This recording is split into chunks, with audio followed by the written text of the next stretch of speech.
The Pixel 9 Pro XL sets new records for having the brightest screen around and has the longest battery life in a Pixel, but the minor camera and processing performance leaves more to be desired, especially when it's $100 more. Something different happened last fall. For the first time in a long time, I made a Pixel phone as one of my daily drivers, and it's a decision I don't regret after putting the Pixel 8 Pro through countless photo shootouts and comparisons against all the best phones around. Now that its successor is finally here, I have high expectations for the Pixel 9 Pro XL. That's because the Pixel 8 Pro stuck around for almost a year, even when newer Android phones like the OnePlus 12 and Galaxy S24 Ultra tried to tempt me away from it. Google's rearranging its Pixel lineup because instead of just one flagship model, we are getting two Pro models instead. Technically speaking, the Pixel 9 Pro XL is the direct successor to the Pixel 8 Pro because of their similar sized screens, whereas the Pixel 9 Pro has a much smaller display. I break down all the details about them in my Pixel 9 and Pixel 9 Pro versus Pixel 9 Pro XL comparison. Given the opportunity of the iPhone 15 Pro Max and Galaxy S24 Ultra, Google's arming the Pixel 9 Pro XL with bigger upgrades like newer cameras, more helpful AI features, and a stronger, more durable design. In my Pixel 9 Pro XL review, I will see if it's a worthy update that could convince people to choose it over rival phones. Frankly, I'm annoyed that we are getting back-to-back price hikes because the Pixel 8 Pro launched at $100 more than its predecessor last year with its $999 starting cost. And now with the Pixel 9 Pro XL, it's up by yet another $100 to a starting price of $1,099 in the US. This effectively ends one of the best parts about getting a Pixel phone, their discounted prices. Pixel 9 Pro XL pre-orders are available right now with steep discounts on the flagship phone when you do a trade-in, although it will be available online and select retailers starting on September 4. There's a total of 4 colors at launch: Obsidian, Porcelain, Hazel, and Rose Quartz. I do miss the Bay option for my Pixel 8 Pro, but I do like the Rose Quartz color of my Pixel 9 Pro XL review unit because of its lighter tone. I'm really annoyed that the base starting storage is still 128GB. First and foremost, I love the redesigned camera hump on the back of the phone because it's much more pronounced than ever before. The elongated pill-shaped protrusion in a departure from the edge-to-edge camera bar in past Pixels, but it's exactly what it needs to set it apart from other phone designs. Apart from the camera arrangement, the design of the Pixel 9 Pro XL makes it look eerily similar to the iPhone 14 Pro Max due to the polished metal trims that are now flat as opposed to contoured. I know others may like this change, but it doesn't feel as comfortable to hold as the rounded edges of the Pixel 8 Pro, so it's something I'm just going to need to get used to. Despite this, at least it's still sporting the same matte gloss surfaces as before to give them that always clean, smooth look. Google claims that the design is twice as durable as the Pixel 8 Pro with its IP68 construction, especially with Corning Gorilla Glass Victus 2 protecting its screen. During its Made by Google event, the company made an outrageous claim that Pixel 9 Pro XL 6.8-inch Super Actua display reaches a peak brightness of 3000 nits. I didn't think it was ever going to get close to that in our testing, but I was mistaken. Hands down, the Pixel 9 Pro XL has the brightest screen we have ever tested, reaching a blinding peak of 2469 nits, a substantial improvement over the 1526 nits of the Pixel 8 Pro. And you know what? It shows outside when I play the same 4K HDR clip, with the Pixel 9 Pro XL being noticeably brighter than the Pixel 8 Pro. But it doesn't end there either, because this OLED panel looks marvelous with its rich color tones and wide viewing angles that barely show any distortion when I look at it from an angle. This record-breaking mark is hard to believe, more so when rival phones like Galaxy S24 Ultra tops out at 1326 nits. I am starting to believe that phone makers are leaning on software more so than the hardware to propel their cameras, and the Pixel 9 Pro XL is proof of this. That's because its triple camera system consists of a 50 megapixel main camera, 48 megapixel ultra wide and 48 megapixel telephoto with 5x optical zoom. Technically speaking, the main and telephoto cameras are identical to Pixel 8 Pro, however, the ultra wide benefits from a wider f1.7 aperture, which makes it more suitable for low light. While the rear cameras are similar for the most part, it's the selfie camera that gets the biggest upgrade. A pixel crunching 42 megapixel autofocusing front camera with a wider 103-degree field of view. I won't spill the beans on how it performs just yet, but it's undoubtedly a big upgrade if you intend on using it a lot. Meanwhile, the camera interface is just as intuitive and robust as ever before. Since it's a Pro model, shutterbugs like myself appreciate the Pro controls that let me dial in a few of the camera settings manually. The only new changes include the Add Me feature, which leans on AR guidance to let the photographer be included in the shot along with how panoramic photos are taken. Here are some camera samples of Google Pixel 9 Pro XL.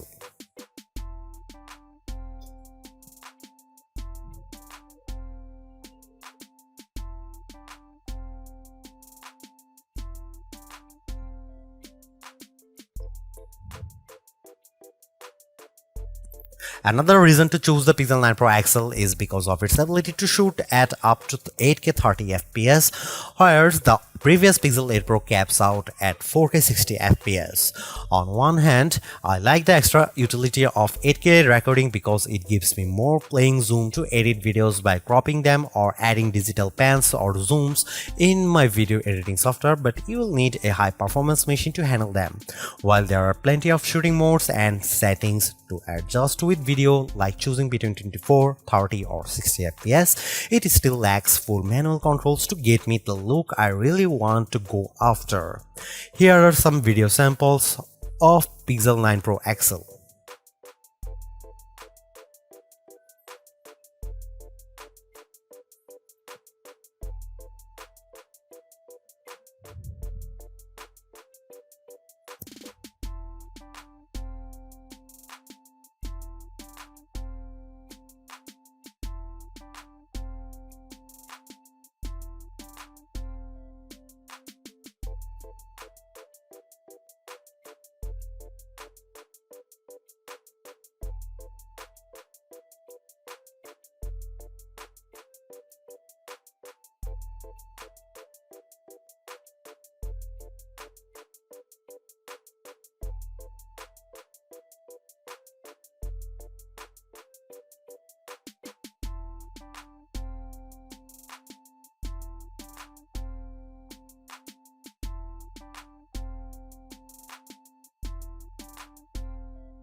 The biggest area of opportunity for the Pixel 9 Pro XL is without a doubt its processing performance, mainly because last year's Tensor G3 underperformed against rival chips like Apple's A17 Pro and Qualcomm's Snapdragon 8 Gen 3.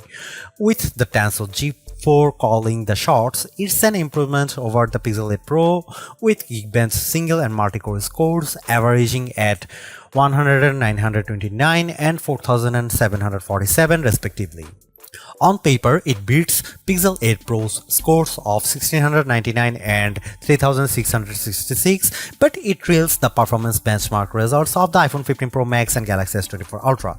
Despite this, I am happy to report that its performance is buttery smooth and responsive with all the normal functions I do on my phone. I am also pleased by how it manages to keep more apps in memory with its upgraded 16 GB of RAM, which means less refreshing if I am multitasking. Over on the graphics performance side of things, it's a minimal gain running 3D benchmarks Wildlife Unlimited test to see how its GPU handles.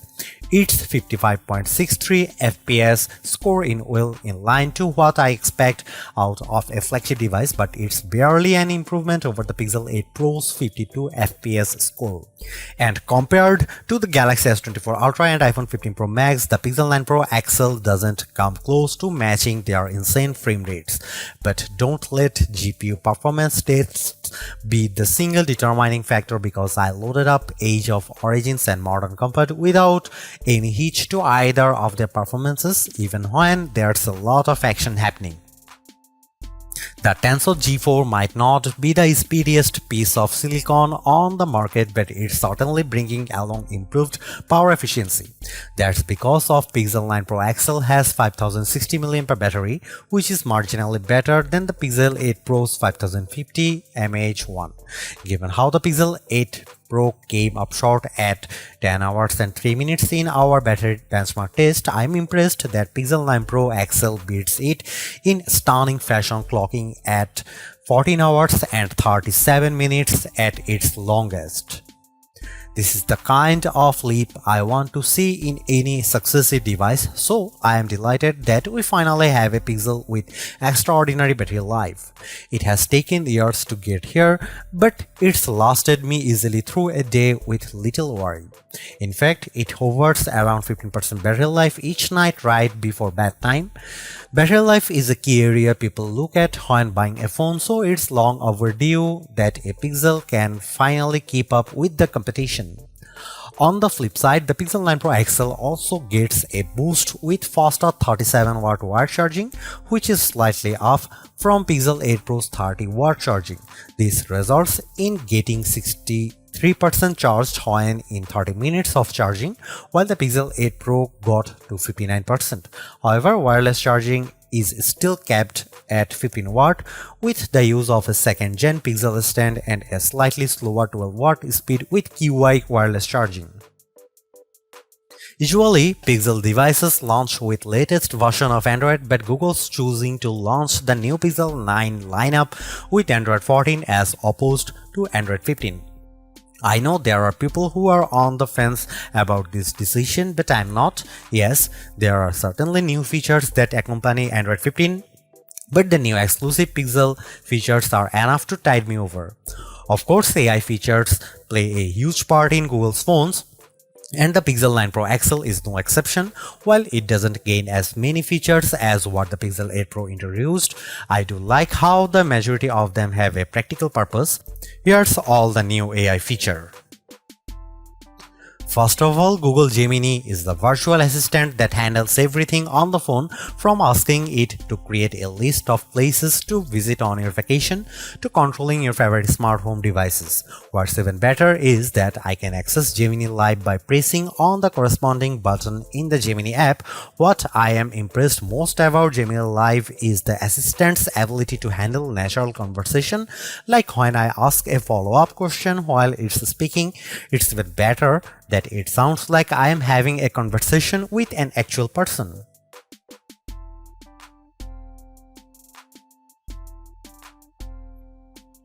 Getting assistance with augmented reality, the Pixel 9 Pro XL's new Add Me feature lets me take group photos with the photographer stitched into the photo later. Essentially, you take one photo, then the Pixel 9 Pro XL guides you to take the second one, with prompts to move closer or further so that the two shots are lined up correctly.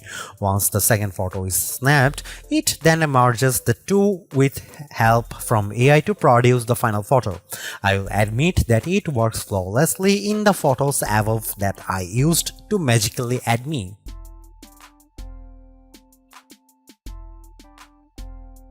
Technically a new feature within Magic Editor. I love how the new Reimagine feature uses generative AI to tweak my photos. It works based on backgrounds which I used to changes up the shots with the photos above.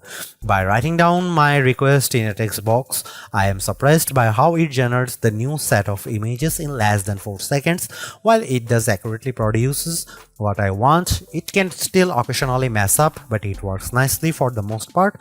The first image is the original one in the gallery above, and the rest are generated with the Reimagine feature.